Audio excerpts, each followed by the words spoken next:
আসসালামু আলাইকুম সবাইকে, welcome back to my channel Fahmida's recipe. আরেকটি নতুন রেসিপিতে আপনাদের সবাইকে স্বাগতম।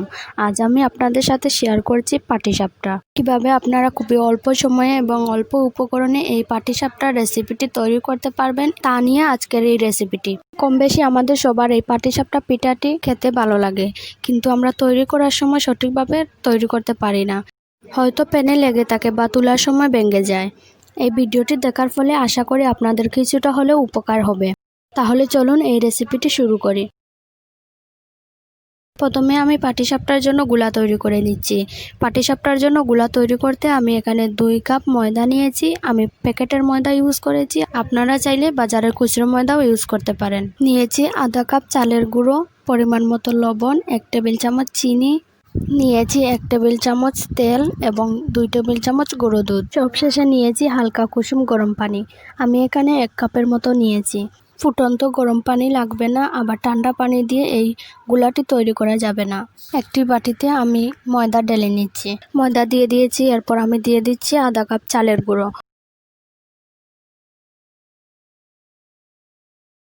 দিয়ে দিচ্ছি পরিমাণ মতো লবণ, 2 টেবিল চামচ গুঁড়ো দুধ, 1 টেবিল চামচ চিনি, 1 টেবিল চামচ তেল।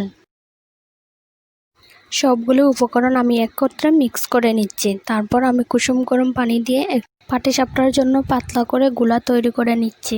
পাটিসাপটার গুলা তৈরির জন্য বাটিটি ছোটো হয়ে গিয়েছিল, এর জন্য আমি আরেকটি বাটিতে সবগুলো উপকরণ ঢেলে নিয়ে গুলা তৈরি করে নিচ্ছি। পাটিসাপটার গুলা তৈরির জন্য আমার প্রায় 2 কাপ পানি লেগেছে, আপনাদের কম বেশি লাগতে পারে। চালের গুঁড়ো শুকনো থাকার কারণে আমার পানি একটু বেশি লেগেছে। চালের গুঁড়ো যদি ভেজা ভেজা থাকে তাহলে কিন্তু পানির পরিমাণটা কম লাগবে। এই দিকটা খেয়াল রেখে পাটিসাপটার গুলা তৈরি করতে হবে।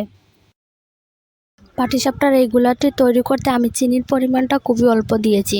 চিনির পরিমাণটা বেশি দেবার কারণে অনেক সময় প্যান থেকে পাটিসাপটা তোলা যায় না বা অনেক সময় প্যানের গায়ে লেগে থাকে।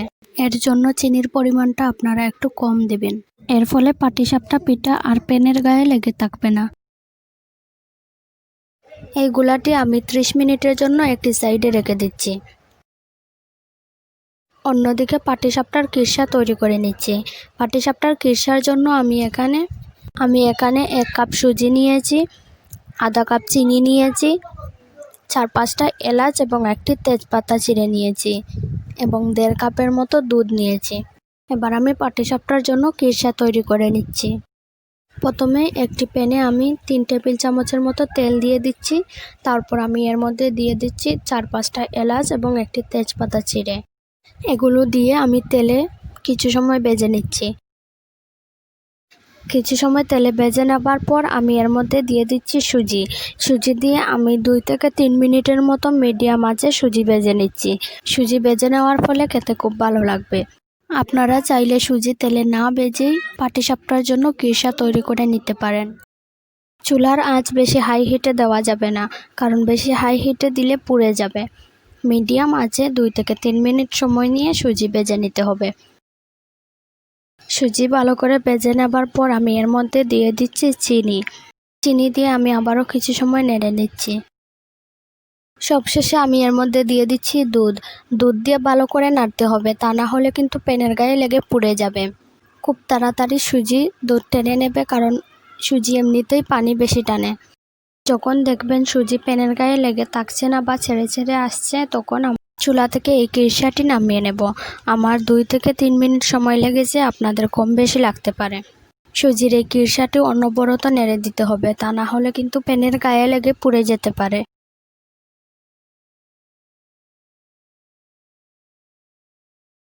এই পর্যায়ে সুজি নামিয়ে নিয়ে আমি একটি বাটিতে তুলে নিয়েছি। এবার আমি ফ্রিজে 30 মিনিটের জন্য রেখে দেব ঠান্ডা হওয়ার জন্য।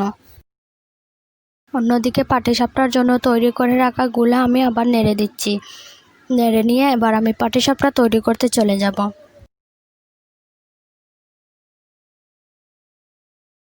পাটিসাপটা তৈরির জন্য আমি একটি প্যান নিয়েছি। প্যানে আমি সামান্য পরিমাণ তেল দিয়েছি। তারপর আমি প্যানের গায়ে চারদিকে এই তেল ছড়িয়ে দিচ্ছি। আমি 2 টেবিল চামচের মতো গুলা দিয়ে দিচ্ছি প্যানের মধ্যে।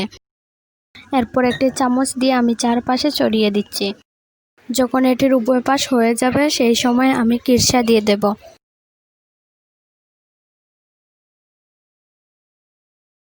এ পর্যায়ে আমি কীরসা দিয়ে পাটিসাপটা তৈরি করে নিচ্ছি। দেখুন পিঠাটি কত সুন্দর প্যানের গায়ে থেকে ছেড়ে আসছে, কোনোভাবেই প্যানের গায়ে লেগে থাকেনি।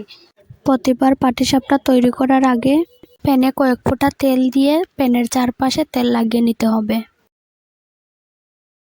আপনারা যদি এইভাবে পাটিসাপটা তৈরি করেন তাহলে আশা করি খুব সুন্দরভাবেই আপনারা পাটিসাপটা পিঠাটি তৈরি করে নিতে পারবেন। একইভাবে আমি সব কয়েকটি পাটিসাপটা করে নিচ্ছি।